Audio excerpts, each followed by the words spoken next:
अस्सलाम वालेकुम viewers, welcome to exploring पारा। तो आज का हमारा डिस्कशन का टॉपिक है कार्बन एलोकेशन। तो कार्बन एलोकेशन एक ऐसा प्रोसेस है जिसके ज़रिए हम क्या करते हैं, फोटो असिमिलेट्स को सक्रोज और स्टार्च के अंदर कन्वर्ट कर देते हैं। तो व्हाट इज़ फोटो असिमिलेट्स? फोटो असिमिलेट्स वो प्रोडक्ट्स हैं जो फोटोसिंथेसिस के अमल के दौरान बनते हैं। फोटो मीन लाइट, ठीक है। तो लाइट की जो हमें पता है फोटोसिंथेसिस जो अमल जो होता है लाइट की मौजूदगी में होता है, ठीक है ना। तो लाइट की मौजूदगी में असिमिलेट्स कोई भी चीज़ है किसी रिएक्शन के ज़रिए जो बनती है, ठीक है ना, किसी प्रोसेस के ज़रिए बनती है, तो उसको हम कहते हैं असिमिलेट्स। तो लाइट के ज़रिए जो प्रोडक्ट्स बनते हैं उसको हम क्या कहते हैं, फोटोसिमिलेट्स। फोटोसिंथेसिस के अमल के बाद हमें पता है कि हमारे पास कौन सा रिएक्शन होता है। फोटोसिंथेसिस के बाद हमारे पास कैल्विन साइकिल होता है। कैल्विन साइकिल के अंदर क्या बनती है, ग्लूकोज, ठीक है। तो फोटोसिंथेसिस के अमल के दो रिएक्शन होते हैं, एक लाइट रिएक्शन, एक डार्क रिएक्शन। तो लाइट रिएक्शन के अंदर हमें पता है NADPH और ATP बनती है, और डार्क रिएक्शन में वो NADPH और ATP यूज होकर ग्लूकोज बन जाती है। उस ग्लूकोज को हम क्या कहते हैं कि वो क्या है, वो है फोटो असिमिलेट।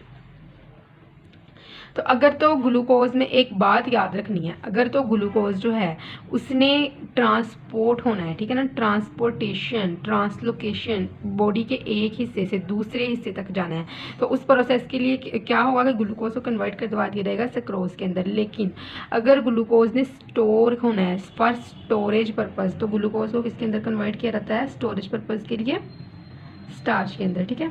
ट्रांसलोकेशन पर्पज़ के लिए ग्लूकोज को कन्वर्ट करवा दिया जाता है सक्रोज के अंदर। तो अब हम बात करेंगे सक्रोज की सिंथेसिस। तो सक्रोज की जो सिंथेसिस है उसकी साइट क्या है, साइटोसोल, मतलब कि साइटोसोल जो साइटोप्लाज्म का जो सोल पोर्शन है, ठीक है ना, उसको हम साइटोसोल कहते हैं। तो साइटोसोल पोर्शन के अंदर जो थी वो जो होगी वो सक्रोज बनेगी। तो उसके बाद हम बात करेंगे कि सक्रोज बनती किस तरह है। तो हमें पता है कि कार्बन 3 साइकिल से ट्राइबोस फॉस्फेट बनता है। वो ट्राइबोस फॉस्फेट एल्डोलेज एंजाइम की मौजूदगी में किसके अंदर चला जाएगा, फ्रक्टोज 1,6 बिसफॉस्फेट के अंदर कन्वर्ट हो जाएगा। मतलब कि दो ट्राइबोस फॉस्फेट मिलेंगे। एक ट्राइबोस फॉस्फेट कितने कार्बन का होता है, 3 कार्बन का, ठीक है। दूसरा ट्राइबोस फॉस्फेट 3 कार्बन का, तीन कार्बन मिलके 6 कार्बन कंपाउंड बन गया फ्रक्टोज 1,6 बिसफॉस्फेट। मतलब कि इसके पहले कार्बन के ऊपर भी फॉस्फेट है और इसके छठे कार्बन के ऊपर भी फॉस्फेट है, इसीलिए इसको 1,6 बिसफॉस्फेट कहते हैं। और यही फॉस्फेट है, एक इस फॉस्फेट 3 कार्बन का और एक और ऐसे ही मॉलिक्यूल जिसका फॉस्फेट होगा। तो ये दोनों दो फॉस्फेट और तीन कार्बन, तो फ्रक्टोज 6 कार्बन, फ्रक्टोज 1,6 बिसफॉस्फेट बन गया।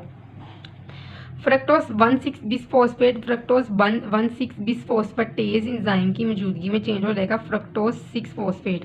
मतलब कि कार्बन नंबर 1 का जो फॉस्फेट है वो यहाँ पे रिमूव हो गया, जस्ट कार्बन नंबर 6 के ऊपर अब फॉस्फेट मौजूद है, ठीक है। एक इनऑर्गेनिक फॉस्फेट यहाँ से निकल गया है, तो फ्रक्टोज 6 फॉस्फेट आ गया। Fructose 6 phosphate hexose hexose phosphate isomerase enzyme की मौजूदगी में, मतलब कि एक जो फ्रक्टोज है अपने आइसोमर ग्लूकोज के अंदर आइसोमरेज एंजाइम की मौजूदगी में चेंज हो गया। तो फ्रक्टोज 6 फॉस्फेट ग्लूकोज 6 फॉस्फेट के अंदर कन्वर्ट हो गया। अब ग्लूकोज 6 फॉस्फेट जो है उसने किसके अंदर चेंज होना है, उसने ग्लूकोज 1 फॉस्फेट के अंदर चेंज होना है। देखें यहाँ पे 1 2 3 4 5 और 6, ठीक है। अब ये छठे कार्बन के ऊपर लगा हुआ है फॉस्फेट, ओके। अब यहाँ पे जो है म्यूटेज एंजाइम जिसको हम कहते हैं फॉस्फोग्लूकोम्यूटेज, इसने क्या करना है, इसने इस 6वें वाले फॉस्फेट को उठा के पहले फॉस्फेट पे लगाना है। तो क्या बन जाएगा, ग्लूकोज 1 फॉस्फेट। ये किस एंजाइम ने करना है, फॉस्फोग्लूकोम्यूटेज एंजाइम में। तो फर्स्ट कार्बन के ऊपर फॉस्फेट लगेगा 3 4 5 6, ठीक है। तो छठे कार्बन से फॉस्फेट पहले कार्बन के ऊपर चला जाएगा, तो उसको हम कहते हैं ग्लूकोज 1 फॉस्फेट। अब ग्लूकोज 1 फॉस्फेट जो है इसने UDP ग्लूकोज फॉस्फोराइलेज एंजाइम की मौजूदगी के अंदर एक UDP ग्लूकोज बना देना है। ग्लूकोज 1 फॉस्फेट ने चेंज होना है UDP ग्लूकोज के अंदर, UDP ग्लूकोज फॉस्फोराइलेज एंजाइम की मौजूदगी में, ठीक है।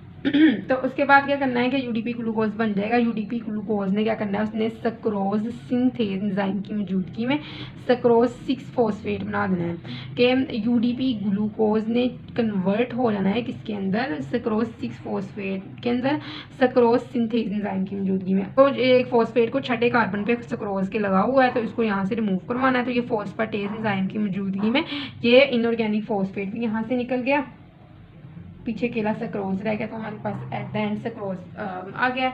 अब जो ये सक्रोज है इसको ट्रांसलोकेशन पर्पज़ के लिए इस्तेमाल किया जाएगा बॉडी के किसी भी हिस्से से दूसरे हिस्से तक जहाँ भी उसकी ज़रूरत है, एनर्जी पर्पज़ के लिए, या फिर कोई मेटाबॉलिक एक्टिविटी है, ग्रोथ के लिए, मेटाबॉलिज्म है, या फिर वहाँ पे कोई भी और फिजियोलॉजिकल एक्टिविटी हो रही है जहाँ पे सक्रोज की ज़रूरत है, तो सक्रोज को वहाँ पे ट्रांसलोकेट कर दिया जाएगा फ्रॉम सोर्स जहाँ पे ये बनाया टू सिंक जहाँ पे इसकी ज़रूरत है। ठीक है, तो आई होप सो कि आपको सक्रोज सिंथेसिस की समझ लग गई होगी। तो उसके बाद होती है स्टार्च सिंथेसिस। तो स्टार्च सिंथेसिस को अब हम देखेंगे क्या होता है स्टार्च सिंथेसिस। स्टार सिंथेसिस भी मैंने अपलोड कर देनी है वीडियो इसकी अभी, ठीक है ना, सक्रोज सिंथेसिस के साथ ही, तो आप फिर वो भी देख लीजिएगा। और अगर किसी भी किस्म की कन्फ्यूजन होगी तो आप कमेंट सेक्शन में पूछ लीजिएगा। Thank you so much.